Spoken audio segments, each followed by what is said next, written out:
Dans un climat politique tendu et sous les yeux de l'opinion publique, le capitaine Ibrahim Traoré s'est prêté au jeu des questions-réponses avec les journalistes. Entre déclarations fortes, mises au point et annonces marquantes, cette interview offre un regard inédit sur sa vision, ses priorités et ses réponses face aux critiques. Et nous nous adaptons constamment à la menace. Et nous comprenons d'où vient la menace, comment ça se manifeste, c'est ça le plus important. Et actuellement, je peux vous rassurer que bientôt, nous parlerons d'un albinos noir qui va apparaître. Et vous verrez. Ne me demandez pas de quoi il s'agit, je pense que vous comprendrez plus tard. La guerre va finir très vite. Justement, pour gagner cette guerre, vous venez de le dire, il faut des armes.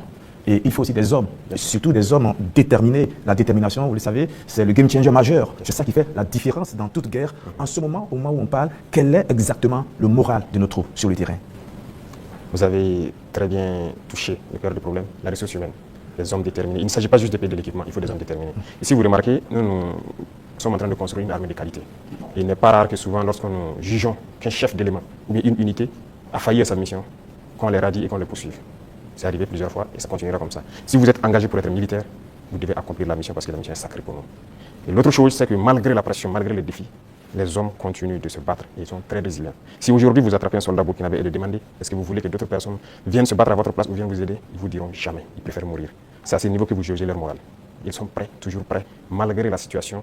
Peu importe la bataille qu'on perdra, on va toujours maintenir le terrain. C'est ça qui est très important dans le mental des soldats. Donc le moral est au top. Les gens n'espéraient pas être à ce niveau d'équipement, ils y sont, donc ils se donnent à fond. Et moi, je ne peux que féliciter et remercier tous ceux qui se battent. C'est très important. Alors, Monsieur le Président, dans votre argumentaire, vous parlez d'une guerre qui prend différentes formes, qui mue. On se pose toujours cette question 10 ans après, qui attaque le Burkina Faso? Ce n'est pas du terrorisme seulement.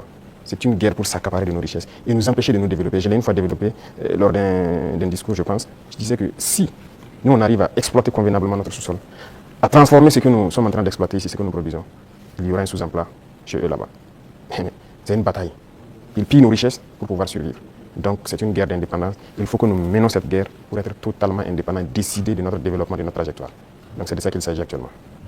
Monsieur le Président, vous venez de le dire, on parle de sécurité et de défense du Burkina Faso. Venons-en à votre sécurité personnelle.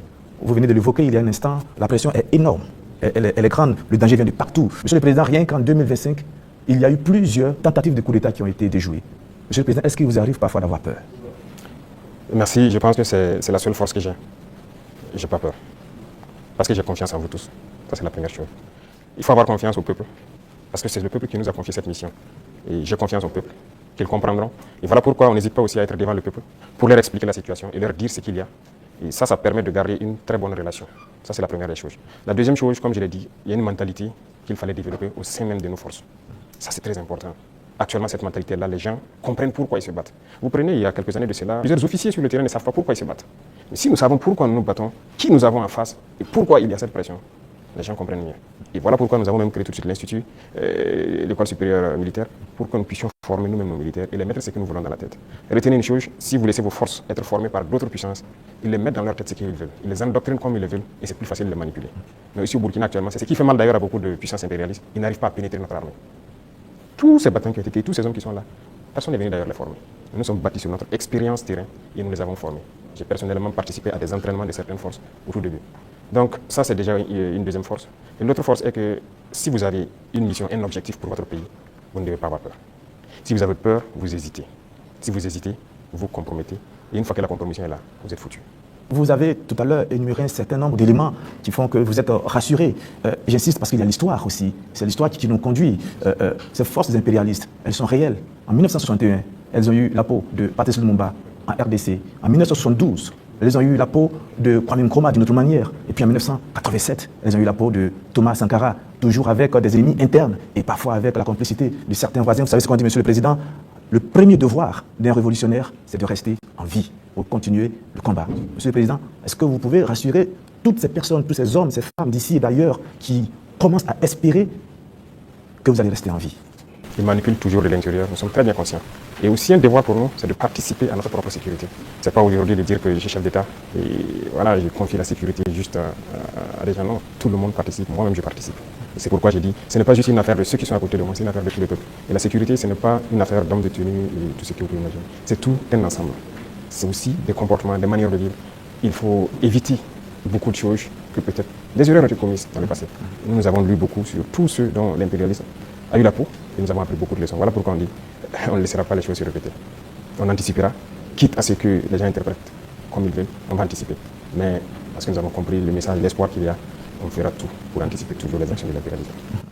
Monsieur le Président, du regard de la journaliste que je suis, je me dis qu'il y a un encerclement des pays de l'AES.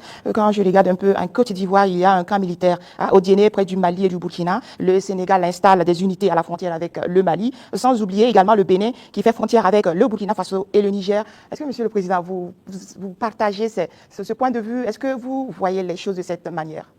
Je pense que quand vous décidez de faire la révolution, il faut vous apprêter à cette adversité. C'est une logique qui nous encercle. C'est logique qu'ils essaient de nous faire tomber. C'est logique. C'est comme je dis, c'est une bataille. Ils se battent pour leurs intérêts. Et c'est à nous, si on a décidé de faire la révolution, de tout mettre en œuvre pour que cet encerclement soit vaincu. Vous voyez, l'Afrique, on a l'habitude de ne pas avoir d'abord une armée forte. Il n'y a pas d'État s'il n'y a pas d'armée forte. Mais bon, c'était le système. Comme je l'ai dit une fois aux couleurs, ils sont venus nous flatter. Non, il ne faut pas vous armer. Même dernièrement, je pense qu'il y a dans une interview un général américain qui a dit encore que nos pays n'ont pas besoin d'être militarisés. C'est leur conception. Nous sommes comme des enfants, c'est eux qui doivent venir s'asseoir, faire la sécurité pour nous. Et beaucoup de pays sont dans cette situation. Ils ne construisent pas d'armée. Et quand la situation arrive, c'est le chaos. Nous sommes en train de construire une armée forte. Voilà pourquoi j'ai dit on se bat en Burkinabé et on se forme en Burkinabé. Ça, c'est très important. Avant, c'est quoi? Chaque fois, les forces étrangères, tout le monde vient pour former vos soldats. On vous prend comme des moins que rien. Aujourd'hui, beaucoup de forces étrangères cherchent